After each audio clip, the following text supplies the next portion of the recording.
বেগম জুবাইদা রহমান পক্ষে আমরা যে আপিল দায়ের করেছি হাইকোর্ট ডিভিশনে against her conviction and sentence, সেটা আজকে আপিল এডমিট আগে হয়েছিল, রেকর্ডও আসছে। তো আজকে সেটা আমাদের অ্যানেক্স 15 নম্বর কোর্টে এই মামলার শুনানি শুরু হয়েছে এবং my friend mister Zakir Hossain Bhuiyan উনি সকাল 10:30 থেকে এক নাগাড়ে এই মামলার সমস্ত এজাহার, চার্জশিট, জাজমেন্ট, সাক্ষী নকল সমস্ত কিছু উনি কোর্টকে পড়ার পরে I was assisted as senior with my friend Mr. Ruhul Qudus Kajol and Barrister Kaisar Kamal and whole the defense team who were with me.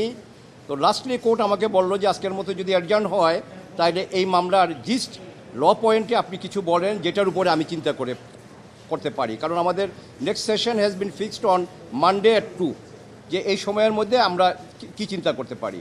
তো আমি দুটো পয়েন্ট আজকে কোর্টের নজরে এনেছি। একটা হলো যে মিসেস জুবাইদা রহমান এই মামলায় তাকে দোষী সাব্যস্ত করা হয়েছে 27(1)/109-এ, বাট তার এগেনস্টে চার্জ হয়েছে 26(2) এবং 27(1) ধারা দুর্নীতি দমন আইনের রেড উইথ 109, শুধুমাত্র 27(1)/109 না, 26(2)তেও।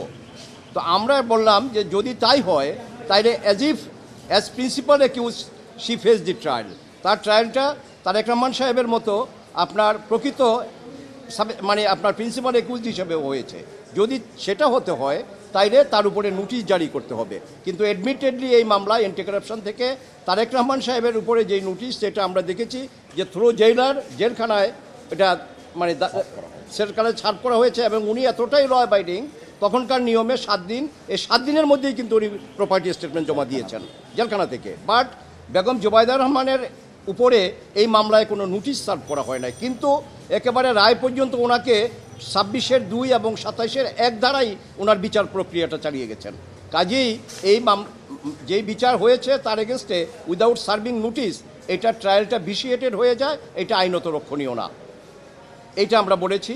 আর আরেকটা যেটা সেটা হলো যে তারেক রহমান সাহেবকে এই মামলায় যে আনা হয়েছে, এখানে যেই প্রপার্টি উল্লেখ করা হয়েছে এই প্রপার্টিগুলো আইন বলতেছে 27(1) of the anti corruption commission act 2004-এ এটা স্পষ্ট যে শুধুমাত্র properties acquired disproportionate to my non source of income এটা হলেই হবে না, that properties shall have to be acquired in a illegal means, অসাধু উপায়ে অর্জিত হতে হবে।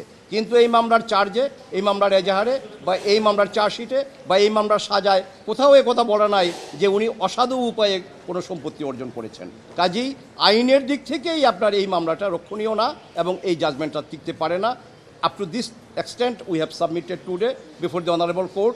নেক্সট সেশন আছে মানডে at 2, ওই দিন আমরা বাকি আর্গুমেন্ট করব।